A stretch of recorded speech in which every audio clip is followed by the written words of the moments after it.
Uz pomorsku školu Bakar, među najstarijima je i ona u Malom Lošinju. Njezini početci sežu u 1780. godinu i vezani su uz braću Vidulić, svećenika i opata koji su pokrenuli obrazovanje pomoraca na Lošinju. Bili su vizionari onog vremena koji su uvidjeli važnost poučavanja nautike, kako bi se plovilo što dalje i čime bi otok napredovao. Bili su i naručitelji prvog broda, a 1855. godine škola i službeno dobiva naziv Lošinjska nautika i postaje Austrijska državna škola. Ove godine prvi put u povijesti škole iz nje će izići prva žena brodostrojar. I nije uopće toliko teško, mislim se kaže kao za cure da je teško, možda jedino bi bio težak fizički rad, ali ne znam, koga zanima uopće nije problem i nije toliko teška škola, mislim teža je malo, ali nije toliki problem kao što neke cure misle. Djevojke ili dečki, svima je motiv za upis u pomorsku školu isti. To je najsigurnija zarada po meni u Hrvatskoj što se tiče čiste zarade. A ne znam, možda mlade ne zanima to jer se plovi često po 6 mjeseci pa onda im se baš ne isplati obitelj, djeca, ko planira, teško je. Jedan razlog je i tradicija, ali i od uvijek mi se to sviđalo. Dok sam bio i manji, uvijek sam išao na more i tako, pa sam zato to pisao.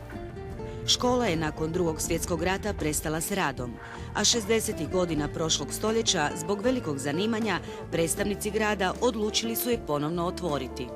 Lošinjska tradicija je vrlo velika, dan danas imamo jako puno obitelji pomoraca.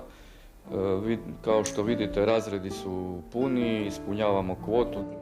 Škola Ambroz Haračić modernizirana je zahvaljujući projektima i sredstvima Evropske unije. Multimedijalna učionica s 14 računala omogućuje učenicima pohađanje nastave na daljinu. Mi svake godine raspisujemo upise za 20 učenika i kombinirani odjel pomorski nautičar i tehničar za brodostrojarstvo. Tako da se nešto manje interesa za tehničara za brodostrojarstvo, ali interes postoji i nadam se da će i ove godine biti uspješni upisi. Svi oni koji nisu baš malo bolji učenici, ne završe fakultete, oni vidite tu je brodogradilište, sve ih pokupi brodogradilište, tu su hoteli, tu su kotlovnice, tu su uređaji instalacijski koje se moraju održavati, koje oni održavaju i učenici koji završe kod nas, oni ne idu na zavod za zapošljavanje, oni se zaposle. Pomorstvo je na otok donijelo dobre prihode, kulturu i bogatu floru. Pomorci su se u prošlosti međusobno natjecali u raznolikosti svojih vrtova. Zahvaljujući njima, Lošinj danas ima mnogobrojne biljne vrste sa svih strana svijeta. Među pomorcima se tada ponajprije cijenilo iskustvo stečeno na moru, a te kasnije i školovanje. Na početku su nautičku školu zapravo mogli pohađati samo bogati ljudi koji su si mogli priuštiti neko vrijeme na kopnu bez plovidbe. Broj učenika, studenata, kako god ih nazovemo, to su u ono vrijeme zapravo više bili studenti, kad govorimo o 19. stoljeću, je bio vrlo mali, unatoč tome što je bilo puno pomoraca. Mladi danas uglavnom žele nastaviti obrazovanje, ali ima i onih koji što prije žele navigati.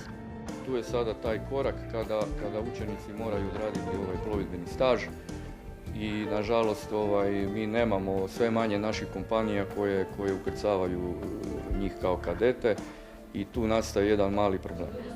Prednosti takvog zanimanja mnogobrojne su za otok, jer se mnogi po završetku obrazovanja vraćaju i ostaju na Lošinju, a mnogi kažu da je biti pomorac još uvijek dobar i pošten izvor prihoda.